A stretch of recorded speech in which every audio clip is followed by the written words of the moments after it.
Hello everyone, Douglas Waltz, Old Man Comic Book Reviews. We have a teeny tiny stack of comic books today. First up, issue 6 of the new X-Men book, which when they rebooted the X-Men I decided to pick one. I picked this one because it's got Cyclops, Beast, and Magic in it.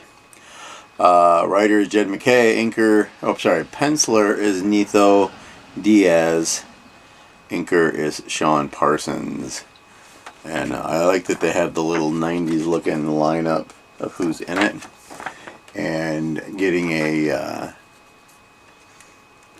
recap of what went before. So the Sentinel factory is being protested by the locals, which is interesting enough as it is. By the way, the artwork for this is just very, very nice. It's great artwork for this comic book. So we have a mutant who wants to go with the X-Men, but not tell her mom. They were talking. There's a little joke about the Danger Room, which I thought was funny because they don't have one. It's literally an old Sentinel factory, and the little girl that's trying to tell them about what's going on and why the Sentinel tried to destroy the whole town.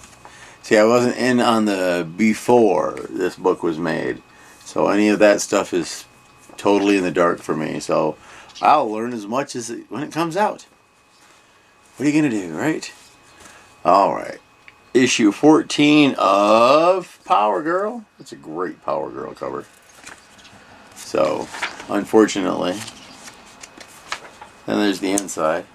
Let's see. Writer Leah Williams, artist Adriana Melo. And we got the new Bad Girl, maybe not Bad Girl, Ejecta. So, I don't know. I'm despising this artwork. I'm not having a good time. Sorry, it's just not for me. We find out who Eject is working for. I'd say it was no big surprise, but it was no big surprise. So, I don't know. I'm going to stick it out for a little while. We'll see. Comic books at $3.99. At least they're not charging the $4.99, right? And then we finally got the end of Kong. King Kong, the Great War. This would be considered a horror comic that just happens to have King Kong in it. Chapter 6, the final chapter is called The Wall. The writer is Alex Cox. The artist is Tommaso Bianchi. And we had our crew from the sub trapped on the island. And it basically explains how he's just on the wrong side of the wall. The captain is on the wrong side of the wall. It's all right. It's spooky. Hold on, folks. I have an air conditioner issue that I forgot to turn off, and I really don't want to have to shout over it. So hold on. Can you see the top of my head yet? There we go. All right. Sorry about that, everybody. Okay. Where were we? John Constantine.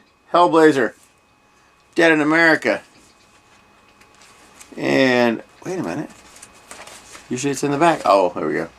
Simon Spurrier is our writer. Aaron Campbell is our artist.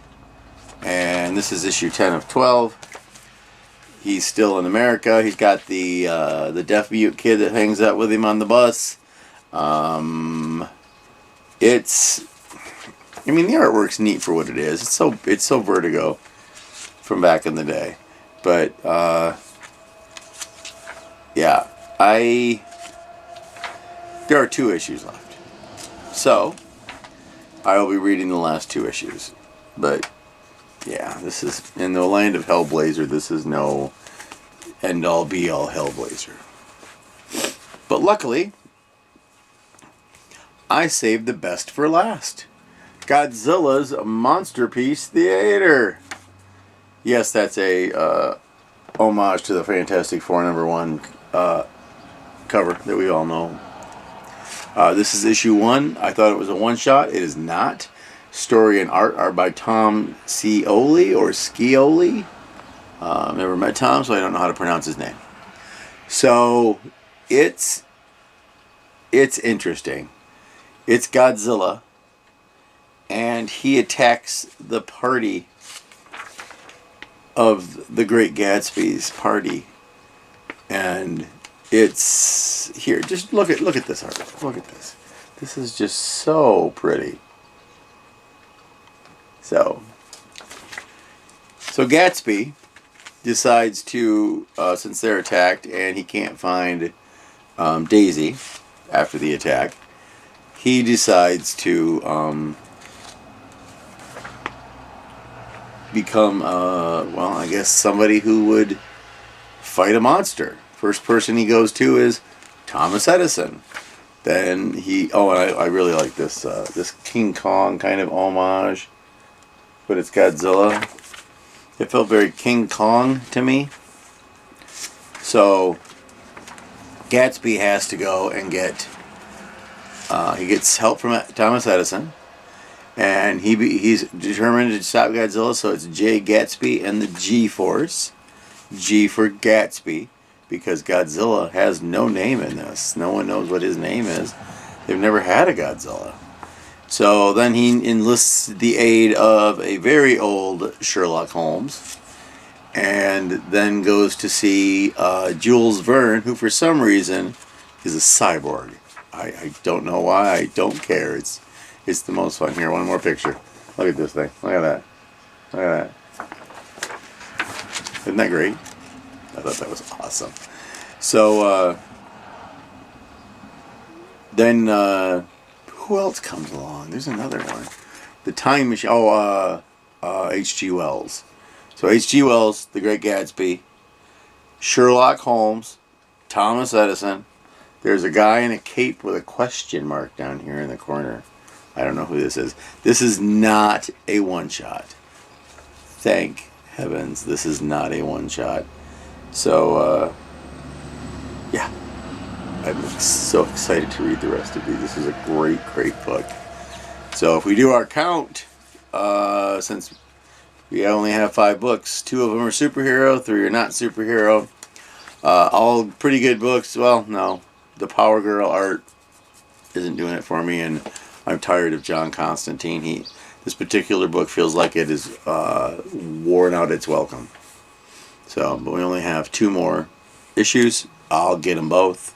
At this point, I'm pretty sure the ending is probably going to suck. But Hellblazer has a lot of endings that suck because it's John, and that's just how that works for John Constantine. So, all right. As I always tell you, you should go and find places to read comic books. You can go to the library. You can go online. You can read superhero comic books. You can read, as you notice in here, there are 3 of these that aren't superhero comic books in the slightest. You got a couple of scary ones and a silly one. The Godzilla one is very silly and fun. Then you learn a little history and historical figures at the same time. It's odd, though, because I just realized this. H.G. Wells was a real person. Jules Verne was a real person. He was never a cyborg. But then Gatsby and Sherlock are both fictional characters. So I thought that was kind of interesting. So yeah, you can go get a comic book pretty much anywhere. You can read them online for free. Read them at the library for free. You have a local comic store. A lot of times they'll have like a $1 bin or less. Our one here, Fanfare Comics, has a 50-cent bin. You can go through those and look for things that look interesting to you, and all you've risked is 50 cents. It's not really a bad deal. They always have a lot to choose from at my store. Other stores, maybe not so much. I've seen a lot of different comic book stores, and some of them it's acres of inexpensive comic books, and then sometimes just a couple of long boxes, and they're like, no one wants these, so they're 50 cents. So a lot of different options for you there. So Until next week, I think we're going to have a few more books. There's a couple that I'm really excited about. And so until next week, go read a comic book.